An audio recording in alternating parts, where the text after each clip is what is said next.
தாவேக ஆட்சிக்கு கிட்டத்தட்ட 100 நாள் ஆச்சு சார். இந்த 100 நாள் ஆட்சி எப்படி போச்சு? ரீல்ஸை நம்பாதே, உன்னை ஏமாற்றும் நீ பார்க்கும் போது உண்மை இல்லாதது. தொடர்ந்து நாளை நமதி சேனலுக்கு உங்களோட அன்பையும் ஆதரவையும் கொடுத்து வரீங்க.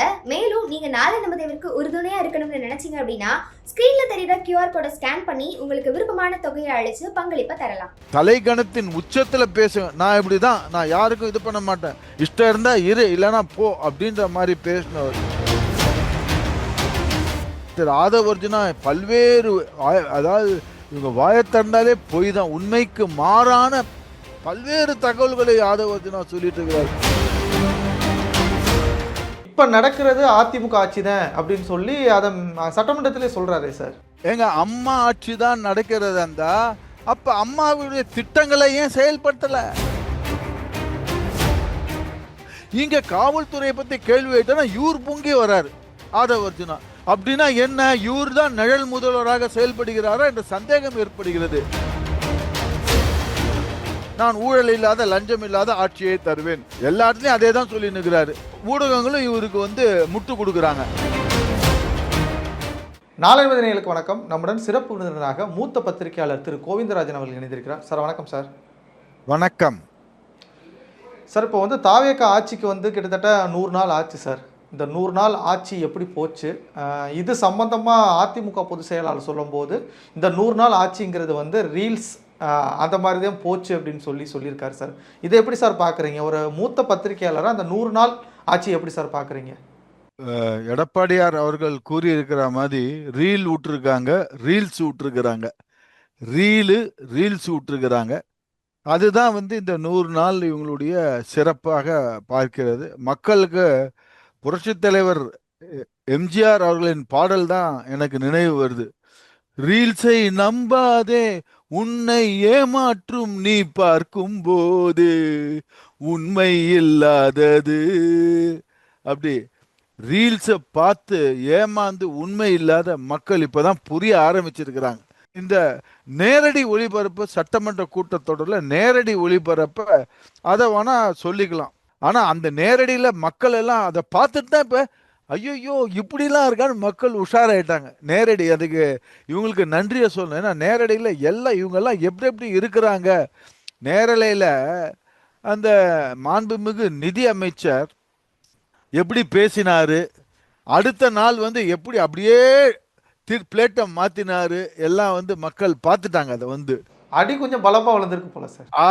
ஆமா முதல் நாள் பேசுறப்ப அப்படி பயங்கர, அதாவது அந்த தலைகணத்தின் உச்சத்துல பேசுவேன். நான் இப்படிதான், நான் யாருக்கும் இது பண்ண மாட்டேன், இஷ்டம் இருந்தா இரு இல்லைன்னா போ அப்படின்ற மாதிரி பேசினவர். எனக்கு நான் பிறப்பால் கிறிஸ்துவ மதத்தை சேர்ந்தவன், பான் கிறிஸ்டியன்னு சொல்லி நான் எனக்கு என்னுடைய மதம் பைபிள் போதித்திருக்கிறது, அன்பு மொழி கருணை மொழி அப்படின்னு வரிசையாக அடைக்குவேன். தமிழ் பேச தெரிந்தவர்களுக்கு இது புரியாது அப்படின்ற மாதிரி தமிழையே கொச்சைப்படுத்தி இது பண்ணுற மாதிரி அவர் பண்ணியிருந்தார். அடுத்த நாள் நல்லா வாங்கிட்டு இருப்பார்னு நினைக்கிறேன். யாருக்கிட்டேயோ நல்லா இது பண்ணதான் அடுத்த நாள் அப்படியே பிளேட்டை திருப்பிட்டார். ஸோ இதெல்லாம் மக்கள் பார்க்குறாங்க, ஒவ்வொரு நிகழ்வையும் மக்கள் பார்க்குறாங்க. அதே போல் மாண்புமிகு அமைச்சர் திரு ஆதவர்ஜுனா பல்வேறு அதாவது இவங்க வாயை திறந்தாலே பொய் தான், உண்மைக்கு மாறான பல்வேறு தகவல்களை ஆதவர்ஜுனா சொல்லிட்டு இருக்கிறார். மக்கள் அதெல்லாம் பார்க்குறாங்க. அவர் என்ன சொல்றார், 2017 அம்மா ஆட்சி இல்லைன்றாரு சார். அவர் ஆக்சுவலி 2017 அப்புறம் அம்மா ஆட்சியே இல்லை அப்படின்னு சொல்லி அதிமுகவே இல்லைன்னாரு. ஆனால் இப்போ நடக்கிறது அதிமுக ஆட்சி தான் அப்படின்னு சொல்லி அதை சட்டமன்றத்திலே சொல்றாரே சார். அதுதான் நான் சொல்ல வரேன். அவர் அதான் அந்த பொய்ன்ற வார்த்தையை சட்டமன்றத்தில் உபயோகப்படுத்தக்கூடாது. அதுக்கு தான் எடப்பாடியார் அவர்கள் குறுக்கிட்டு பொய்ன்ற வார்த்தை உபயோகப்படுத்த, அதுக்குத்தான் நாங்கள் எல்லாம் உண்மைக்கு மாறாக கூறுகிறார் அப்படின்ற அந்த வார்த்தையை உபயோகப்படுத்தணும். அதுதான் அனுபவம்ன்றது. உண்மைக்கு மாறாக பல்வேறு இதை திரு ஆதவர்ஜுனா சொல்லியிருக்காரு. அதை என்ன சொல்றாருன்னா, அவரு ஃபர்ஸ்ட் இந்த நீட்டுக்கு அம்மா இருந்திருந்தாங்கன்னா விட்டுருப்பாங்களா அம்மா அப்படின்னு அப்படி இது பண்றாங்க. அம்மா இருந்தாலும் கூட நீட்டுன்றது உச்சநீதிமன்றத்தின் ஒரு ஆணை. அந்த உச்சநீதிமன்றம் என்ன சொல்கிறதோ அதற்கு எல்லா மாநிலங்களும் கட்டுப்பட்டுத்தான் ஆக வேண்டும். அம்மா இருந்தா கூட நீட்டுக்கு கட்டுப்பட்டு தான் ஆக வேண்டும். ஏன்னா அது நீட்டுக்கு வைக்கணும்னு சொல்லி உயர்நீதிமன்றத்தோட ஆணை. அது அம்மா இருந்தானா பண்ணுவாங்களான்னு கேட்குறாரு அவர் வந்து.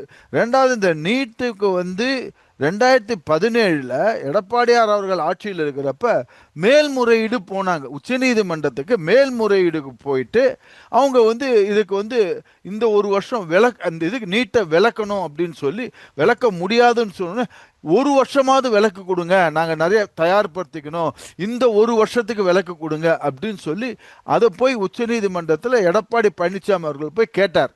அப்போ உச்சநீதிமன்றம் இந்த 2017 வருடம் மாத்திரம் விலக்கு நம்ம அளிப்போம். நம்ம எடப்பாடியார் கேட்டதுனால இந்தியா முழுவதற்கும் அந்த ஒரு வருடத்துக்கு விலக்கு கிடைச்சது நீட்டில இருந்து. இதெல்லாம் புரிஞ்சுக்கிட்டு தான் எடப்பாடி பழனிசாமி அவர்கள் 7.5 உள்ஒதுக்கீடை கொண்டு வந்திருந்தாங்க. அதை பற்றி வாயை திறக்க மாட்டேன்றாரு. அதே போல பாத்தீங்கன்னா இவர் அடுத்து சிஐஏ இருந்ததுன்னா அம்மா வந்து இது பண்ணிருப்பாங்களா அப்படின்னு. சிஐஏ எப்போ வந்துச்சு? அம்மா இருக்கும்போதா வந்துச்சு சிஐஏ? சிஏஏ எந்த ஆண்டு வந்துச்சுங்க? அம்மா இருக்கும்போதா வந்துச்சு. ரெண்டாவது, திரு எடப்பாடி பழனிசாமி அவர்கள் தெள்ள தெளிவாக குறிப்பிடுகிறார், சிஏஏ மூலியமாக எந்த ஒரு இஸ்லாமியராவது பாதிக்கப்பட்டிருக்கிறாரா தமிழகத்தில்? சிஏஏ கொண்டு வந்ததுனால எந்த ஒரு இஸ்லாமியராவது தமிழகத்தில் பாதிக்கப்பட்டிருக்கிறாங்களா அப்படின்ட்டு அதையும் இது பண்ணியிருக்காங்க. ஸோ இதெல்லாம் புரிஞ்சிக்காத உண்மைக்கு மாறாக பல்வேறு அவதூறுகளை பரப்பிக் கொண்டே இருக்கிறார். ஒரிஜினாலே அது அவர் வந்து உண்மைக்கு மாறாக சொல்லக்கூடியவர் தான். அவர் வந்து பல்வேறு விஷயங்கள் எல்லாத்துலேயும் ஒரு இப்படி தான் வந்து உண்மைக்கு மாறான தகவல்களை சொல்லி சபாநாயகர்கிட்டே குட்டு வாங்குறார். என்றைக்குமே பார்த்தீங்கன்னா ஆளுங்கட்சிக்கு சபாநாயகர் ஃபேவரா இருப்பார். ஆனா இவரு டெய்லி எதனா உண்மைக்கு மாறா சொன்னோன்னு சபாநாயகர்கிட்ட குட்டு வாங்கிட்டு உங்களுடைய பேச்சு அவை குறிப்பிலிருந்து நீக்கப்படுகிறது. எதிர்கட்சி எந்திரிச்சு பேசும்போது அமைதியா இருந்தோம், ஆனா நாங்க எல்லாம் எந்திரிச்சோம்னா எதிர்கட்சி பேச முடியாதுன்னு சொல்லிட்டு ஒரு திமுகவுக்கு எச்சரிக்கை கொடுக்கிற விதமா இன்னைக்கு ஆதவர்ஜுனா வேற பேசியிருக்காரு சார். அதுதான் குட்டு வாங்கினாரு சபாநாயகர்கிட்ட, இப்படி எல்லாம் பேசக்கூடாது, இது நீக்கப்படுகிறதுன்னு. ஸோ இவருடைய இதெல்லாம் மக்கள் பாக்குறாங்க. இது வந்து பாத்தீங்கன்னா அந்த துறை சார்ந்த கேள்வி. ஏன் இப்ப முதலமைச்சர் தான் காவல்துறை அவருடைய கட்டுப்பாட்டுல தான் இருக்கு. ஏன் முதலமைச்சர் பதில் சொல்ல மாட்டேன்றாரு? அவருக்கு சொல்ல தெரியாதா? முதலமைச்சர் ஏங்க சென்ற ஆட்சியெல்லாம் நம்ம பார்த்திருக்கோம், அந்த காவல்துறையை பத்தி எதனா கேள்வி எழுதான்னா சம்பந்தப்பட்ட அமைச்சர், காவல்துறைக்கு சம்பந்தப்பட்ட அந்த துறை அமைச்சர் யார், என்னைக்குமே முதல்வர் கட்டுப்பாட்டில் தான் இருக்கும் காவல்துறை. அவங்க தான் முதல்வர் தான் பதில் சொல்லுவாங்க. இது ஜெயலலிதா அம்மாவா இருக்கட்டும், எடப்பாடியாரா இருக்கட்டும், அவங்க தான் பதில் சொல்லுவாங்க. இங்க காவல்துறையை பத்தி கேள்வி கேட்டா இவர் பொங்கி வராரு ஆதவர்ஜுனா. அப்படின்னா என்ன, இவர் தான் நிழல் முதல்வராக செயல்படுகிறாரா என்ற சந்தேகம் ஏற்படுகிறது மக்களுக்கு. மாண்புமிகு திரு விஜய் அவர்கள் முதல்வரா இல்ல ஆதவர்ஜுனா முதல் போட்ட அமைச்சர் முதல்வரா?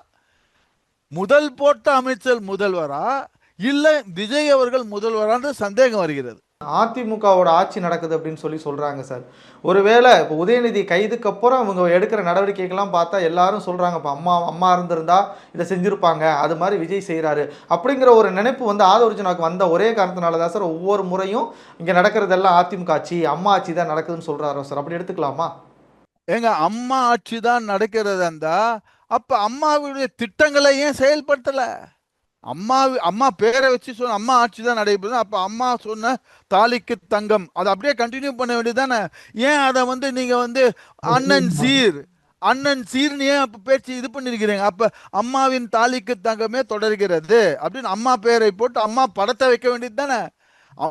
அம்மா ஆட்சி தொடர்தான் தான் புரட்சி தலைவி அம்மாவின் படத்தை வைக்க வேண்டியது தானே? ஏன் அம்மாவின் படத்தை வைக்காத முதல்வர் படத்தை வைக்கிறாங்க? ஏன் அப்ப அப்ப அம்மாவின் ஆட்சினா அம்மா படத்தை தானே வைக்கணும். அம்மாவனுடைய அந்த உணவகத்திலேயே அம்மா படத்தை நீக்கி இருக்கிறாங்க, முதல்வர் படத்தை போட்டிருக்கிறாங்க. அப்படியே இதுதான் அம்மா ஆட்சியா? ஏங்க அம்மா ஆட்சியா இருந்தா நிர்வாகம் எப்படி இருக்கும்? அம்மா ஆட்சியா இருந்தா நிர்வாகம்லாம் அப்படி இருக்கக்கூடிய அதிகாரிகள்லாம் அப்படி பயந்து வேலை செய்வார்கள். இங்க அதிகாரிகளுக்கு டெய்லி அவர் முதல்வர் சொல்றாரு, அவருக்கு ஒரே நரேட்டிவ் செட் பண்ணிக்கிட்டார். மாண்புமிகு முதல்வர் ஒரு நரேட்டிவ் எடுத்துக்கிட்டார். ஏன்னா அதுக்கு வேற எதுவும் கிடையாது. எல்லா ஊடகங்கள் இவர் சொல்றதே தான் அவங்களும் ஊடகங்களும் திருப்பி அப்படியே தான் சொல்றாங்க நரேட்டிவ். நான் ஊழல் இல்லாத லஞ்சம் இல்லாத ஆட்சியை தருகிறேன், நான் ஊழல் இல்லாத லஞ்சம் இல்லாத ஆட்சியை தருவேன். எல்லா இடத்துலையும் அதே தான் சொல்லி நிற்கிறாரு.